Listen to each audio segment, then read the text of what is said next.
generally Kendrick won the battle, but he lost the war. For somebody that cultivated an audience, spent years telling us how he was this different kind of person, how he was a leader, how he was a thought leader, how he was a different kind of African American, how he was upper echelon, how he was a decent role model. Even though he made that album, Kendrick is Not Your Savior.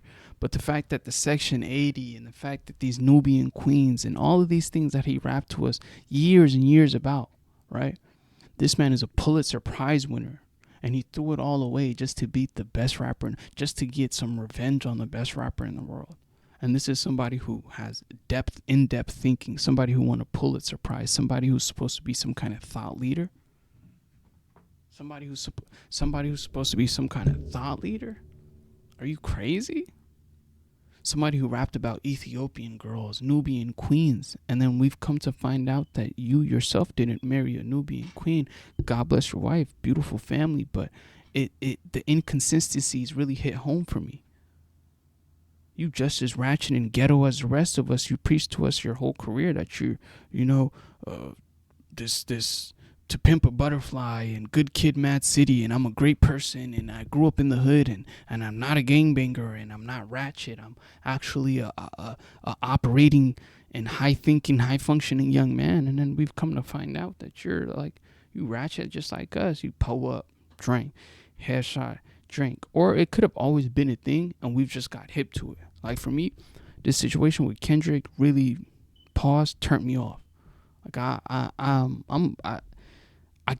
I was a varsity football player and basketball player and athlete when Good Kid, Mad City came out. So I would come out to games, basketball, football, and these were the soundtracks. So this was like a soundtrack to me in my teenage years. Like it's a part of my life.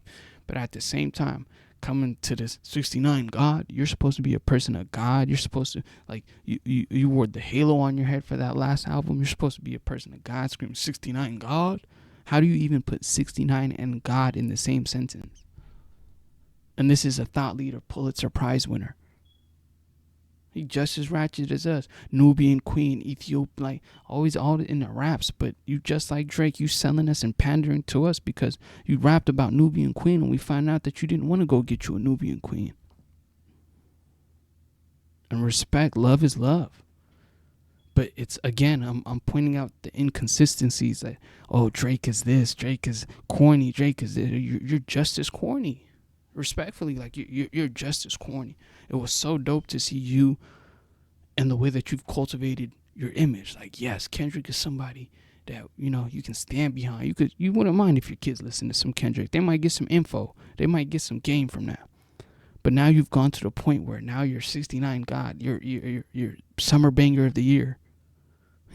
Pulitzer Prize where 69 God is what they're playing. That's you. You did that to beat your biggest op.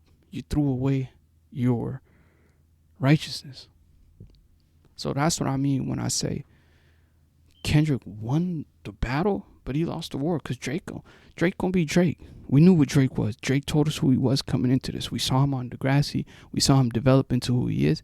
And one thing that they can't take from Drake gave everybody freaking opportunities. Drake jumped on everybody's up and coming songs and really for free. You can't pay for a Drake verse. And Drake helped everybody. And Kendrick really smut that man. Like he really put some, when you put PDF on somebody, that's tough. When you put Predator type things on somebody, that's tough. Right?